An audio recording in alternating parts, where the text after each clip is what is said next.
The contract details of Kirk Cousins' $180 million deal with $100 million in guarantees were released by Over the Cap.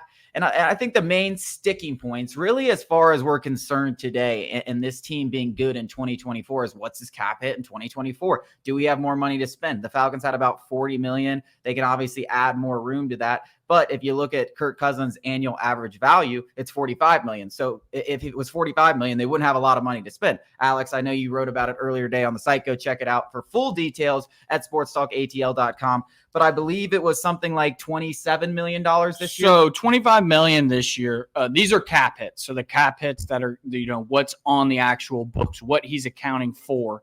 $25 million this year. $40 million next year, and then $57.5 million in the final 2 years. Now, I do want to add a couple of details that this year, it's less than 10% of the team's salary cap. Next year, it's a little over 15. And the third year, it's a little over 20. And the last year, it's a little over 18. Now, those are in projections with the rising league salary cap. And generally speaking, these numbers are from Over the Cap.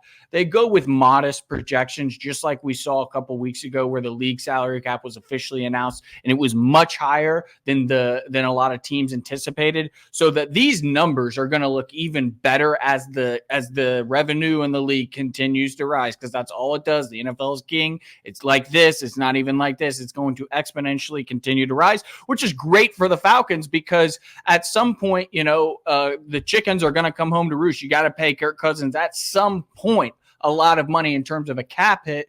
The hope is the salary cap will be so high that it'll only account for, between 15 and 18% of the league salary cap. Arthur Blank was very, very, harped on the percentage of a quarterback's salary compared to those who have won the Super Bowl. And Patrick Mahomes is the only quarterback in league history to account for more than 20% of his team's salary cap and win a Super Bowl.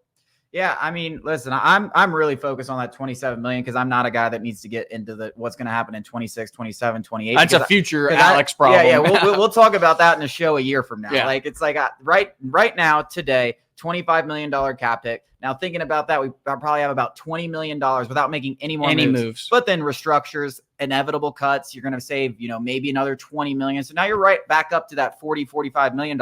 And you saw how they just restructured this Kirk Cousins deal to make it backloaded in the future. Don't be surprised if they go and do a lot more of that, because really, this is a 2-year plan and maybe 3 years. Obviously, you'd like him to be here 3-4 years, but these 2 years, because you can backload and kind of load up your roster around it. You have the 8th overall pick. You got all your draft picks. You got a chance to really make this roster as good as possible for Kirk Cousins and go for it in a wide open NFC. That is the plan, guys. Right. There is no doubt about the way this is restructured, the way they handled the situation with Kirk Cousins, the way this roster is built. This is the plan. They are going for it over these next 2 years. So expect a lot more deals like this. And that means the Falcons can go get it. Yes, they might be in a little bit of trouble, but as we said, healthy salary cap. They're allowed to do some of this stuff, and they're not going to be in cap hell like they were. Well, I'll tell you some of the dead money associated with this deal if Kirk Cousins, does fall off a cliff physically. If the Falcons move off of him after just 2 seasons, they'll incur dead cap hits, which is, that's what he is accounting for on the salary cap sheet without being on the team. $25 million in 2026 and $12.5 million in 2027, with $32.5 million and $45 million in cap savings in those 2 years, respectively. That's if they move off of him after 2 seasons. Now, if they move off of him after just 3 seasons, those numbers correlate as well. So just $12.5 million dead cap and $45 million in saving in 2027. So 3-year deal, basically at a $40 million price range, is a great deal. It's a great deal. We haven't even gotten into the old void years that they can potentially do in some of these deals. So when you look around the league, the Falcons have one of the healthiest salary caps. They may not have the most cap room to spend right now, but they can create it by, giving up some of that health in the future.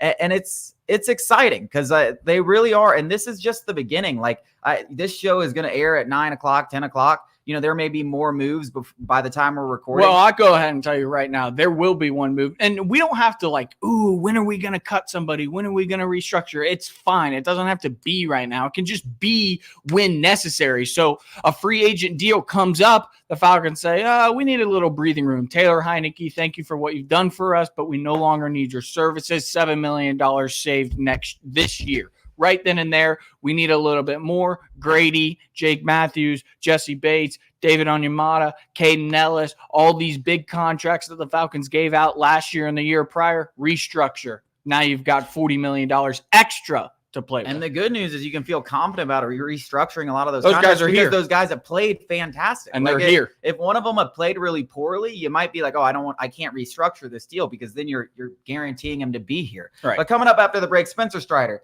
in his fourth spring training start, does something I don't know if I've ever quite seen before. We're going to talk about it.